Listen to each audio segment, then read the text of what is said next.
चलिए दोस्तों, हम लोग आज का सफ़र शुरू करते हैं। छुट्टियां हो चुकी हैं आप लोगों की। अब जो है वो कमर कसने का वक्त आ रहा है। और जो बच्चे जिनको अपनी तैयारी शुरू करनी है, जो आगे जो है अच्छे से तैयारी करना चाहते हैं, वो अपनी तैयारी को एक अलग डायमेंशन, एक अलग आयाम देना बहुत ज़रूरी है। इस बीच बहुत ही संख्या में क्वेश्चन मेरे सामने आए कि सर हमें कई जो है वो अपने आप को मेंटेन करने में, अपना जो है वो टाइम टेबल मेंटेन करने में, अपना जो डायरेक्शन है मेंटेन करने में दिक्कत आ रही है। एक्चुअली यूपीएससी एक लंबा सफ़र होता है और जब लंबे समय में आप जाते हैं तो आपको माइलस्टोन्स बड़े इंपॉर्टेंट होते हैं। जैसे फॉर एग्जांपल मैं ही काफ़ी रूरल एरिया में इस दौरान पर गया, तो वहाँ पर क्या होता है, कई बार कहाँ जाना है, कितना टाइम और लगेगा, अभी वहाँ पहुँचेंगे, तो उसमें क्या होता है माइलस्टोन लगे होते हैं कि भाई आपका डेस्टिनेशन फलाना जगह जाना है, तो यहाँ पर 20 किलोमीटर बचा है या 30 किलोमीटर बचा है। तो बड़ा अंदर से एक सुकून होता है कि हम सही डायरेक्शन में जा रहे हैं और हमारी स्पीड जो है वो सही तरीके से मेंटेन है। तो इसी के अंतर्गत जब हम अपनी प्रिपरेशन शुरू करते हैं तो वहाँ पर हमारे लिए कई चीज़ों का जो है वो जानकारी होना बहुत ज़रूरी है कि हम 1 to 1 कैसे मूवमेंट कर रहे हैं। और यूपीएससी में जो पेंडोरा बॉक्स है, जो भानुमति का पिटारा है, उसको क्रैक कैसे किया जाए, ये हमारे लिए जानना बहुत ज़रूरी होता है। खासतौर पे अगर आप बिगिनर हैं तो भी, और आप प्रिपरेशन कर रहे हैं तो भी अपने आप को लगातार जो है वो स्क्रूटनाइज करना पड़ता है कि भाई हमारी तैयारी में कई बार जो है इन्फॉर्मेशन की बम्बार्डमेंट ज़्यादा तो नहीं हो गई है, कहीं बहुत ज़्यादा हमने इन्फॉर्मेशन तो अपने साथ गैदर नहीं कर लिया कि हमें आगे दिक्कत हो। तो ये सारी चीज़ें हमारे सामने लगातार आती रहती हैं और हमें यहाँ पर जो है अपने आप को रीडिफाइन करते रहना पड़ता है। इसमें जो हमारा सबसे इंपॉर्टेंट सेगमेंट है वो है सिलेबस एनालिसिस, राइट, कि हम पाठ्यक्रम को कैसे एनालाइज करें। और खास तौर पे जो कंटेम्प्रोरी टॉपिक्स वाले हैं, एक तो 2 तरह का सिलेबस हमारे पास है यूपीएससी ने। एक तो आपको स्टैटिक पोर्शन दे रखा है। स्टैटिक पोर्शन का मतलब है कि जिसमें जो काफ़ी बड़े हिस्से जो हैं वो फिक्स हैं। जैसे हिस्ट्री में काफ़ी बड़े हिस्से हमें फिक्स मिलते हैं, ज्योग्राफी में भी एक बड़ा हिस्सा हमें फिक्स मिलता है, एक हिस्सा हमारा डायनेमिक होता है, पॉलिटी में भी एक बहुत बड़ा हिस्सा हमें फिक्स मिलता है। वही संविधान का प्रारूप है, वही हमारी कार्यपालिका, न्यायपालिका, विधायिका, एग्जीक्यूटिव्स, ये हमारे जो है वो फिक्स हैं। जो गवर्नेंस का पार्ट होता है उसमें थोड़ा बहुत पार्ट मूवमेंट करता है। इसी तरह से हमारे पास एक पार्ट होता है डायनेमिक पार्ट। डायनेमिक पार्ट के अंतर्गत हमारे पास हमेशा कुछ नई चीजें आती रही, जैसे आईआर का सिलेबस हो गया, इंटरनेशनल रिलेशनशिप, जैसे इंटरनल सिक्योरिटी, जैसे डिजास्टर मैनेजमेंट के पॉइंट्स हो गए, जैसे एनवायरमेंट के पॉइंट हो गए। इसमें हमेशा कुछ नया जोड़ने की संभावना बनी रहती है। तो यूपीएससी लगातार जो भी परिवर्तन कर रहा है उसमें कुछ एक नए चैलेंज आपके सामने लेकर आ रहा है। पहला चैलेंज ये है कि यूपीएससी का स्टूडेंट जो होना चाहिए वो एक ऐसा संतुलन, एक ऐसा बैलेंस एस्टैब्लिश करे कि जो आपको बताता है कि ये डिफिकल्ट बैलेंस माना जाता है, यानी स्टैटिक पोर्शन पे अपनी कमांड के साथ साथ वो डायनेमिक पोर्शन को अपनी कमांड में समझ सके। लेकिन इस तरह की रिक्वायरमेंट करके यूपीएससी अपने प्रश्नों का रेंज बढ़ा देता है। यानी अचानक से आप क्या होता है, आप ढेर सारे अच्छी अच्छी चीजें, पुरानी पुरानी किताबें पढ़ कर गए और अचानक से क्या होता है वो कंटेम्प्रोरी डिस्कशन आपके सामने एग्जाम में रख देता है। आप परेशान हो जाते हैं कि यार मैंने इतनी प्रिपरेशन की, इतने घंटे अपने इन्वेस्ट किए और मैं इसका क्वेश्चन नहीं कर पा रहा हूं। ये आपके सामने हुआ होगा। या कई बार आप जो है बहुत करंट पे फोकस कर लेते हैं और उसका बेस उठाकर वो अपने स्टैटिक से पूछ लेता है, फिर आप परेशान हो जाते हैं कि मेरे साथ फिर धोखा हुआ। इसीलिए कई बार जो है यूपीएससी को, जो यूनियन पब्लिक सर्विस कमीशन है, उसको छात्रों के बीच में अनप्रिडिक्टेबल सर्विस कमीशन कहा जाता है। यानी जिसके बारे में अनुमान लगाना बड़ा कठिन होता है कि किस तरह के क्वेश्चन हमारे सामने एक गुगली फेंक देगा। तो इसका सबसे अच्छा तरीका है कि स्टूडेंट को डे 1 से पता होना चाहिए कि मेरे सिलेबस का कौन सा हिस्सा स्टैटिक है और कौन सा हिस्सा डायनेमिक है, किस हिस्से को मुझे कैसे कवर करना है। डेफिनेटली आपकी सबसे बड़ी रिक्वायरमेंट होगी और उसको स्क्रूटनाइज कैसे करते हुए चलना है, ये बहुत ही इंपॉर्टेंट होता है। सबसे पहली बात कि सिलेबस हमारे लिए करता क्या है, सिलेबस की हमारी पकड़ क्यों इंपॉर्टेंट है, सिलेबस को लेकर हमारा जो है वो एक ओरिएंटेशन क्यों बने रहना चाहिए, ये बहुत ही इंपॉर्टेंट होता है। तो दोस्तों आप लोगों ने ध्यान दिया होगा सिलेबस की इंपॉर्टेंस क्या होती है। आखिर आपके इस यूपीएससी करियर में जब आप प्रिपरेशन कर रहे हैं और इतनी लंबी यात्रा आपको करनी पड़ती है तो उसमें सिलेबस करता क्या है। तो आप लोगों ने कई बार गूगल मैप देखा होगा, यूज भी किया होगा डेफिनेटली। तो गूगल मैप में क्या होता है कि आप जब उसमें जाते हैं तो उसमें आपसे पूछता है कि वेयर आर योर लोकेशन, आप अपनी लोकेशन बताते हैं और आपको जहां जाना होता है वो डेस्टिनेशन आप बताते हैं। तो उसके बाद क्या करता है, ये उसके बाद आपको रूट बताता है कि आप पैदल जाना चाहते हैं, बस से जाना चाहते हैं, आपका रूट क्या होता है। और इसमें जो एग्जैक्टली आपका रूट होता है, जैसे इसमें ढेर सारी गलियां, पार्क, ठीक है, मोड़, ये सब होता है, उसमें वो क्या करता है, जो आपका अपना रूट होता है उसको आइडेंटिफाई करके आपको बता देता है कि इस रूट पर ये चीजें हैं। उसमें ये भी बताता है कहाँ कंजेशन ज्यादा है, भीड़ भाड़ कहाँ ज्यादा है, तो वो आपको रूट बताता जाता है। एक आवाज आती है, उस आवाज में आपको बताता है टर्न लेफ्ट, टर्न राइट, ठीक है, ये आपको जो है बताता चला जाता है और आप इसमें आगे बढ़ते चले जाते हो अपने डेस्टिनेशन में कि मुझे अगले मोड़ से जो है लेफ्ट जाना है या राइट जाना है या सीधे निकलना है। ठीक है, तो ऐसे में जो गूगल मैप होता है कि आप कहाँ हैं, आज आप अपने घरों में बैठे हुए हैं, आप यूपीएससी प्रिपरेशन करने के बारे में सोच रहे हैं और आपको कहाँ जाना है, ठीक है, यानी आपका जो लबासना, जो आपका जो सपना है, उस दौरान आपको कितनी बार लेफ्ट जाना है, कितनी बार राइट जाना है, किस गली से मुड़ना है, कहाँ आपको जो है वो भीड़ भाड़ मिलेगी, कहाँ दिक्कतें हैं, तो सिलेबस आपको एग्जैक्टली यही काम करके देता है। ये आपका गूगल मैप है। अगर आप बिना मैप के आगे बढ़ेंगे तो आप रास्ता भटकने के आपके चांसेस बहुत ज्यादा होते हैं, ठीक है। तो यहां पर भी क्या होगा, खासतौर पर जो बिगिनर है, तो सिलेबस को तो अपना वो धर्म ग्रंथ मान के चलें कि वो आपके साथ है, वो आपका गाइडिंग फोर्स है, वो आपका मैप है, जिसके बिना आप एक पॉइंट से दूसरे पॉइंट कभी पहुंच नहीं सकते, राइट। तो अब इसी के अंतर्गत हम लोग जो है वो बहुत ही महत्वपूर्ण चीजों के बारे में जानकारी लेंगे। तो सिलेबस के आपको ओरिएंटेशन समझ में आया कि सिलेबस आपके लिए इस मैप का काम करता है, आपको कहां है, आपको कहां जाना है, ठीक है, गलियों में कैसे मुड़ना है, आपका टीचर आपको गाइड करता रहता है कि अब आपको इस पोर्शन पे ये काम करना है, इस पोर्शन पे ये काम करना है। तो सिलेबस आप कभी भी, जो भी हमारे बिगिनर स्टूडेंट हैं, जो भी हमारे नए बच्चे हैं, या जिनको अभी कुछ टाइम हो चुका है और वो अपने आप को ये महसूस कर रहे हैं कि मेरी एनर्जी कम हो रही है, डिसोरिएंटेड हो रहा हूं, या मुझे कुछ और नई चीजों की आवश्यकता है, तो वो इस तरह से अपने सिलेबस को बार बार रिफाइन किया करें, बार बार उसको रीडिफाइन किया करें, आप बार बार उसको परिभाषित करें और देखें कि किस पोर्शन पे मुझे और नए ओरिएंटेशन की जरूरत है। स्पेशली जो नए बच्चे हैं उनसे मैं, और जो पढ़ रहे हैं उनसे मैं एक रिक्वेस्ट करूंगा, और बहुत ही इंपॉर्टेंट रिक्वेस्ट रहेगी मेरी ये, कि आप जब भी सुबह आप एक सिलेबस का प्रिंट आउट ले लें। आप कहेंगे तो मैं आपसे जो है दोबारा इसको शेयर कर दूंगा, हमारे ऐप पे भी ये जो है सिलेबस पड़ा हुआ है, हमारी वेबसाइट पे भी पड़ा हुआ है। आप सिलेबस जब आप सुबह उठाएं, सबसे पहला आपको मैं एक सिंपल फंडा बताता हूं कि सिलेबस के वर्ड्स के साथ आप कैसे फैमिलियर होते हैं। तो आप सिलेबस उठाइए और आपके पास न्यूज़पेपर आता है, सुबह आप न्यूज़पेपर, मैंने आपको पहले भी बता रखा है कि न्यूज़पेपर के पढ़े बिना आपका काम नहीं होगा। आप न्यूज़पेपर उठाइए और सिलेबस ले लीजिए। अब सिलेबस को उठाते जाइए और न्यूज़पेपर को पलटते जाइए, पेन लीजिए, और जितने भी आपको सिलेबस के अकॉर्डिंग कुछ इंपॉर्टेंट पॉइंट मिल रहा है, जैसे अभी आपने देखा 2 दिन पहले एक भारतीय वैज्ञानिक ने जो है वो एक पुरातत्व की खोज की। अब हमें पता है कि आर्ट एंड कल्चर का एक इंपॉर्टेंट पार्ट हो सकता है, आपने वहां पर पेपर 1 के साथ इसको जोड़ लिया। आपने देखा कि अभी नगरोटा में जबरदस्त जो है वो आतंकी हमला को जो है विफल किया गया, और माना जा रहा था कि ये 26/11 का एक जो है रिप्लिकेशन हो सकता था।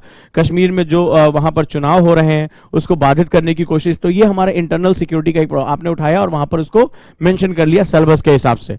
आप इस प्रैक्टिस को अगर 2 से 3 महीने तक करते रहेंगे तो धीरे धीरे सिलेबस आपके दिमाग में आ जाएगा। आप ये सोचिए कि आपके हाथ में सिलेबस है और उसके वजह से आपको सिलेबस की जानकारी हो जाएगी, ऐसा नहीं होता। सिलेबस में चीजें घूमती रहती हैं, उनके गुण जो है वो पॉइंट होते हैं, डायरेक्टली ना किसी न्यूज़पेपर में ना किसी जो है बुक में दिया होगा कि ये सिलेबस है भैया, ये वाला पॉइंट है, आपको इसमें लिखना है। वो अभी मैं आपको समझाऊंगा क्यों ऐसा होता है। तो जो सबसे बेस्ट तरीका है जो मैं आपको बता रहा हूं कि सिलेबस प्लस न्यूज़पेपर को आप जोड़ना सीख लीजिए, पहला और सबसे मोस्ट इंपॉर्टेंट स्टेप है। अगर आपको मेरी बात समझ में आ रही है तो this is one of the most important segment जहां पर हम जा सकते हैं। क्लियर है दोस्तों? तो अब आपको इन दोनों को जोड़ना सीखना पड़ेगा। तो न्यूज़पेपर जब भी उठाइए, पेन लीजिए, आप उसमें लिखिए this is the GS paper 1 history part, GS paper 1 या GS paper 2 polity part, IR का पार्ट। आप उसमें डेली इसको आदत में लेकर आइए। 2 से 3 महीने के अंदर आप देखेंगे कि सिलेबस के जो अंदर के छुपे हुए शब्द हैं उन पर आपकी पकड़ कई गुना बढ़ जाएगी और आप बहुत ज्यादा कॉन्फिडेंट होते चले जाओगे। क्लियर है दोस्तों?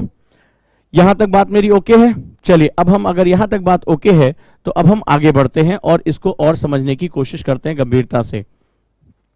क्लियर? अब आज मैं जिस टॉपिक के बारे में बात करने जा रहा हूं वो हमारे लिए बहुत ही इंपॉर्टेंट टॉपिक है।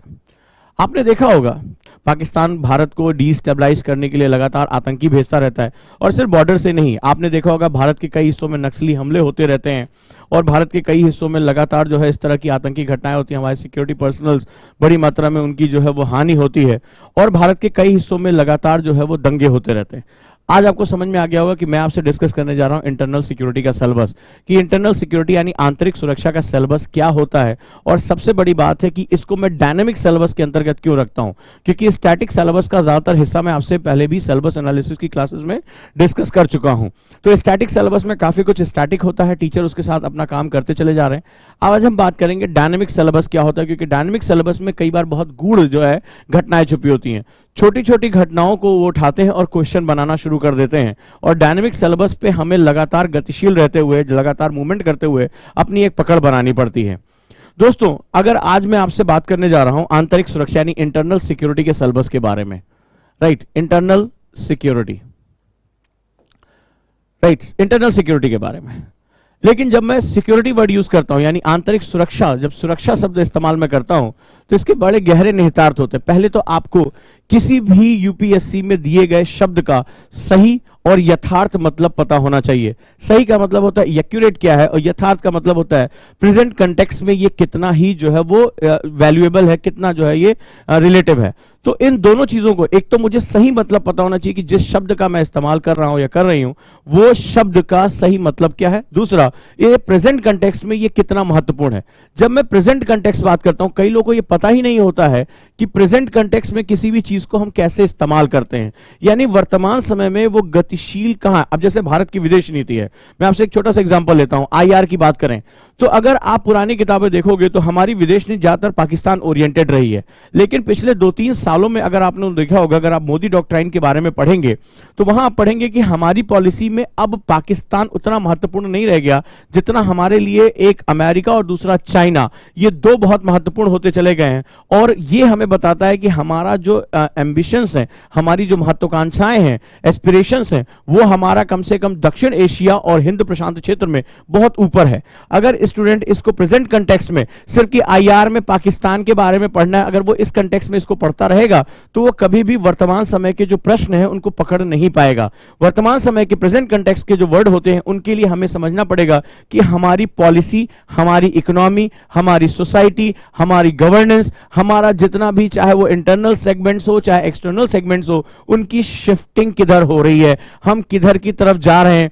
क्या हम केवल आदर्श पर बात कर रहे हैं या हम प्रैक्टिकल अप्रोच के साथ भी हम जाते हुए दिखाई पड़ रहे हैं। जब आप इस कंटेक्स्ट में पढ़ते हो, कंटेक्स्ट बहुत इंपॉर्टेंट होता है, जब आप इस संदर्भ में पढ़ते हो तब आपको उसकी एक्चुअल मीनिंग, उसके जो है एक्चुअल चीजें समझ में आनी शुरू हो जाती हैं कि ये चीज क्या हो रही है। 10 साल पुरानी इंफॉर्मेशन के दम पर आज आप यूपीएससी को क्रैक करने का सपना नहीं देख सकते। दिस इज वेरी इंपॉर्टेंट, यानी सही मतलब यानी कि उसकी ट्रू मीनिंग एंड उसकी जो आपकी यथार्थ यानी कि जो आपका प्रेजेंट कंटेक्स्ट है उसको समझना आपके लिए बहुत बहुत ज्यादा इंपॉर्टेंट है। दो बातें समझ में आई सिलेबस में।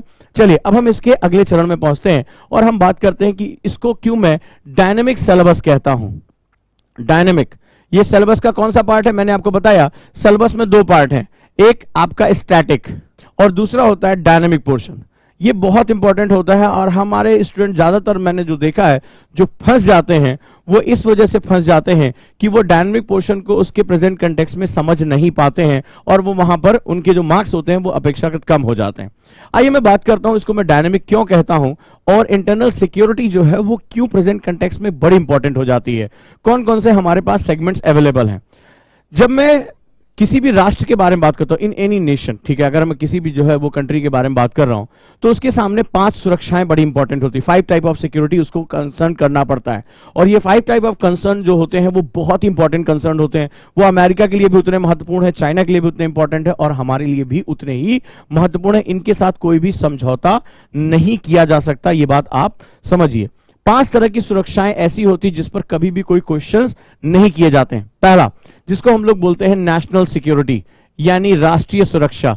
दिस इज नेशनल सिक्योरिटी यानी राष्ट्रीय सुरक्षा, ठीक है, इनका क्रम है ये, राष्ट्रीय सुरक्षा। दूसरा हमारा होता है इंटरनल सिक्योरिटी यानी आंतरिक सुरक्षा। तीसरा हमारा होता है एनर्जी सिक्योरिटी यानी ऊर्जा सुरक्षा। चौथा हमारी फूड सिक्योरिटी यानी कि खाद्य सुरक्षा, फूड सिक्योरिटी, खाद्य सुरक्षा।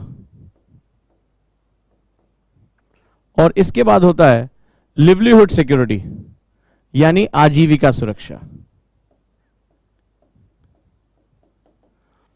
राइट, इसमें जो ये 3 है लास्ट के, ध्यान से समझिएगा, इसमें ये 3 और ये 2, ठीक है, ये जो 2 हैं वो यूनिवर्सल होते हैं। वो चाहे वेस्टर्न कंट्रीज हो, चाहे वो साउदर्न ब्लॉक हो, किसी भी तरह की कंट्रीज हो, इसमें से ये दो अक्षुण्ण होते हैं, ये कभी भी चेंज नहीं होते हैं। राष्ट्रीय सुरक्षा और आंतरिक सुरक्षा दो ऐसे मसले होते हैं जिस पर कभी भी राष्ट्र जीरो टॉलरेंस की नीति लेकर ही चलता है। इसमें टॉलरेंस नहीं किया जा सकता, क्योंकि इसमें अगर टॉलरेंस करेंगे तो राष्ट्र का अस्तित्व ही खतरे में आता चला जाएगा। तो राष्ट्रीय सुरक्षा और आंतरिक सुरक्षा दो ऐसे मुद्दे होते हैं जो यूनिवर्सल होते हैं, ग्लोब के एक कोने से दूसरे कोने तक, एक पॉइंट से दूसरे पॉइंट तक, इनमें कोई भी जो है वो अंतर नहीं किया जाता है।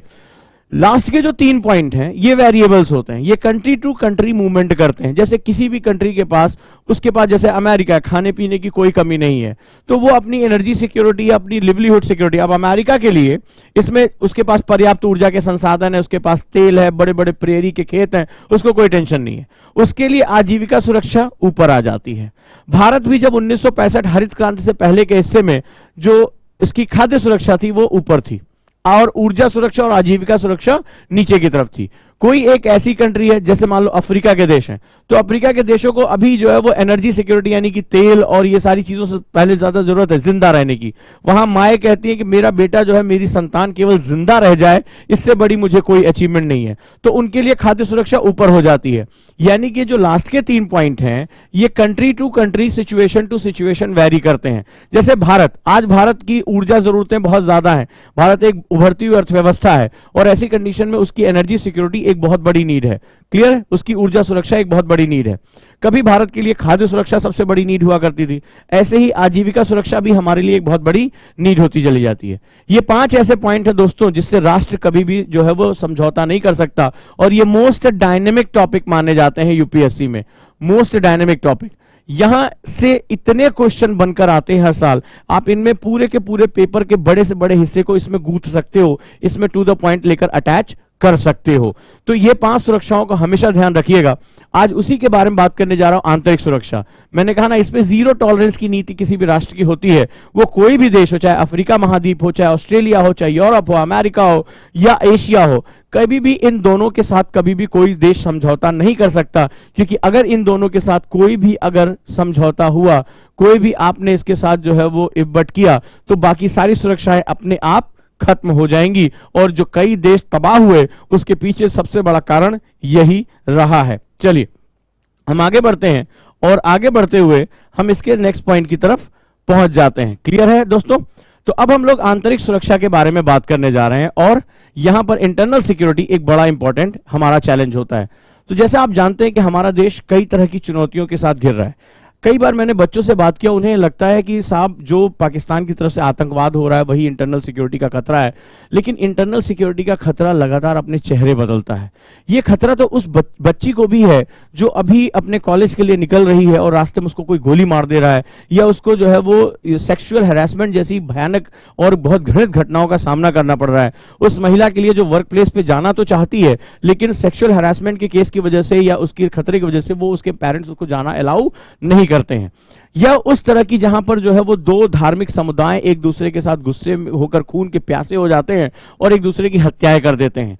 वो सभी मसले जो राष्ट्र की प्रगति को, जो आखिरी के 3 पॉइंट हैं, यानी खाद्य सुरक्षा, ऊर्जा सुरक्षा, आजीविका सुरक्षा, इन तीनों पे जो प्रश्न चिन्ह लगाते हैं, याद रखिएगा, वो जो इन तीनों के प्रश्न चिन्ह लगाते हैं और जो राष्ट्रीय सुरक्षा यानी एक्सटर्नल सिक्योरिटी के ऊपर जो एक क्वेश्चन मार्क लाकर लग देते हैं, वो उसको हम लोग इंटरनल सिक्योरिटी के अंतर्गत जोड़ते हैं। वो चाहे नक्सलिज्म हो, चाहे होने वाले दंगे हों, चाहे किसी प्रकार का अनरेस्ट हो, लोगों के द्वारा किए जाने वाले तोड़फोड़ हो, जातीय आंदोलन हो किसी भी रूप में, या अगर बम्बार्डमेंट किया तो है आतंकवाद की घटनाएं हो, ये सभी जो है क्या होता है, ये इंटरनल सिक्योरिटी के अंतर्गत देखा जाता है, जिसकी जो है देख रेख करने का काम हमारा गृह मंत्रालय यानी होम मिनिस्ट्री और तमाम सुरक्षा एजेंसियां जैसे NIA हो गया या तमाम अन्य एजेंसीज हो गई, वो ये काम करने जो है वो पुलिस एजेंसीज हो गई, सिक्योरिटी पर्सनल्स हो गए, वो इसको करने का कार्य करते हैं। और किसी भी देश की प्रगति के लिए उसकी आंतरिक सुरक्षा का होना बहुत जरूरी है, क्योंकि इससे जब हम राष्ट्रीय सुरक्षा खतरे में होती है तो सबसे पहले हमारे पास उस खतरे से निपटने के लिए हमारे पास आर्म फोर्सेज हैं, हमारे पास सेना के जो है वो तीनों अंग हैं, ठीक है। लेकिन जब आंतरिक सुरक्षा आती है तो उसमें आम इंसान प्रभावित होता है। आज आप दुनिया के जिन देशों में बम्बार्डमेंट हो रही, कभी मस्जिद के आगे बम फट गया, कभी कहीं बम फट गया और लोग मारे जा रहे हैं, उसमें आम जनता मारी जाती है। वो जो सिविलियंस होते हैं, जो नागरिक होते हैं, वो मारे जाते हैं, डर का माहौल पैदा होता है, आतंक का माहौल पैदा होता है, और राष्ट्र की जो आर्थिक प्रगति होती है, जो इकोनॉमिक ग्रोथ होती है, वो क्या हो जाती है, रुक जाती है। इसीलिए लगातार 1971 के वॉर के बाद से पाकिस्तान लगातार कोशिश कर रहा है कि इंडिया ब्लीड करे, इंडिया अंदर से परेशान हो, डरे। तो आंतरिक सुरक्षा हमारे लिए एक बहुत बड़ा जो है वो कंसर्न बन जाता है। क्लियर है? सिलेबस ऑफ इंटरनल सिक्योरिटी, आंतरिक सुरक्षा के सिलेबस के बारे में मैं बात करने जा रहा हूं, which is very very important. आपको यह समझ में आया कि ये है कहां, हमें इसमें यथार्थ दृष्टिकोण कैसे डेवलप करना पड़ेगा। अब चलिए हम बात करते हैं कि बेसिकली सिलेबस छोटा, अच्छा नंबर देने वाला और टू द पॉइंट अगर पढ़ाया जाए तो ये बहुत ही अच्छा हो सकता है। नेक्स्ट मूव ऑन करते हैं हम लोग, और अब बात करते हैं linkage between development and spread of extremism. ठीक है, यानी कि लिखो, लिंकेज बिटवीन डेवलपमेंट पहला हमारा टॉपिक है, एंड स्प्रेड ऑफ एक्सट्रीमिज्म। ये बड़ा इंपॉर्टेंट, बहुत ही गहरा टॉपिक है। ये टॉपिक ऐसा है कि अगर सही ढंग से आप इसको पढ़ो तो कई बार आपको जो है वो अपने अंदर एक बहुत बड़ा चैलेंज जो है वो जनरेट होता हुआ दिखाई पड़ेगा।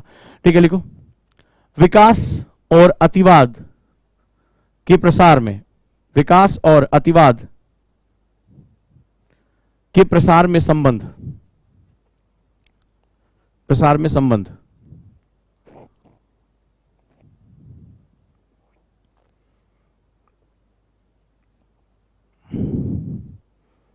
राइट?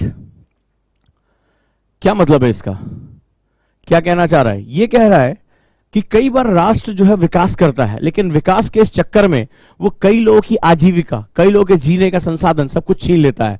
और जब लोगों को ये लगता है कि राष्ट्र पर ही हमारा विश्वास नहीं, हमारा राष्ट्र ही हमारा दुश्मन है, तो ऐसी कंडीशन में वो राष्ट्र के खिलाफ ही हिंसक हो उठते हैं। ये बड़ा ही महत्वपूर्ण है। Right, next one, political economy of development इसके अंतर्गत आता है। पॉलिटिकल इकोनॉमी ऑफ डेवलपमेंट यानी कि विकास की राजनीतिक अर्थव्यवस्था। कहीं ऐसा तो नहीं कि बड़े अमीर लोग जो हैं वो गरीबों की सत्ता को जो है उनको जमीन से बेदखल कर रहे हैं और मिलकर जो है वो उसको बर्बाद करने की कोशिश कर रहे हैं, और वो जब उसको लगता है कि शायद अब मेरे साथ कुछ भी न्याय नहीं हो रहा है तो वो बंदूक उठाने के लिए तैयार हो जाता है, वो हिंसक आंदोलन का हिस्सा बन जाता है, और उसको लगता है कि जिस सरकार को हमने चुना था वही सरकार हमारे साथ विश्वासघात कर रही है। ये बहुत ही गहरा टॉपिक होता है, और कई बार विकास की इस दौड़ में हम कई बार बांध बनाते हैं, सड़कें बनाते हैं, और हम उनकी जमीनें, जंगल, ये सब कुछ हासिल करने की कोशिश करने लगते हैं, और नतीजा क्या होता है कि उनको लगता है कि शायद उनके साथ बहुत बहुत बड़ी दिक्कत हो रही है। जैसे अभी आपने कश्मीर में देखा, बकरवाल समुदाय के साथ जो है उनको जंगलों से निकाला गया। आपने अगर पढ़ा होगा उसको, तो उनको जंगलों से निकाल दिया गया। वो वहां पर सैकड़ों सालों से रहते थे, और अब उनको वहां से विस्थापित कर दिया गया कि आपने जो है जंगल के जो नियम के कानून के हिसाब से वो लोग वहां से बाहर जाएंगे। अब सवाल है कि वो कैसा महसूस कर रहे होंगे कि ये जो सरकारें हैं वो हमारे खिलाफ हैं, क्या करूंगा मैं इस देश में रहकर, जो देश मुझे मेरे रहने और मेरी सुरक्षा का भी ध्यान नहीं रख सकता, विच इज वेरी इंपॉर्टेंट। इसका दूसरा पॉइंट सिलेबस का, role of external state and non state actors in creating challenge to internal security. लिखो,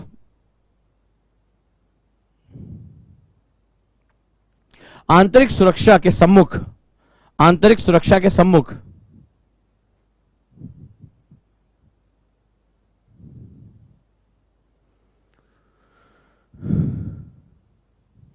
आंतरिक सुरक्षा के सम्मुख वाह्यकर्ता, वाह्यकर्ता और गैर राज्यकर्ता, गैर राज्यकर्ता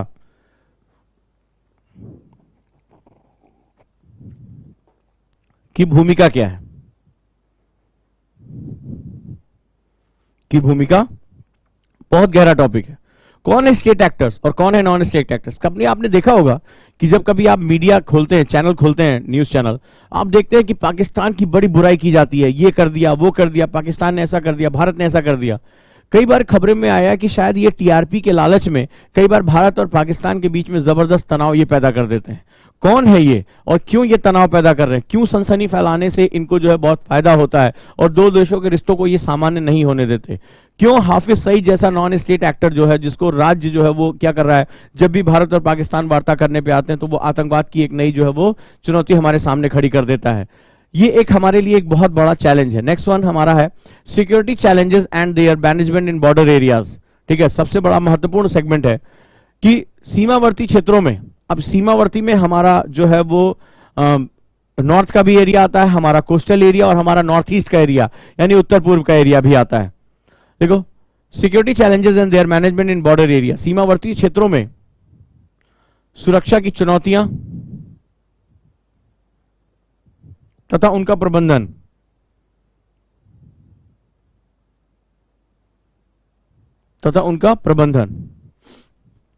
and the next one, various security forces and agencies and there mandate, विभिन्न सुरक्षा एजेंसियां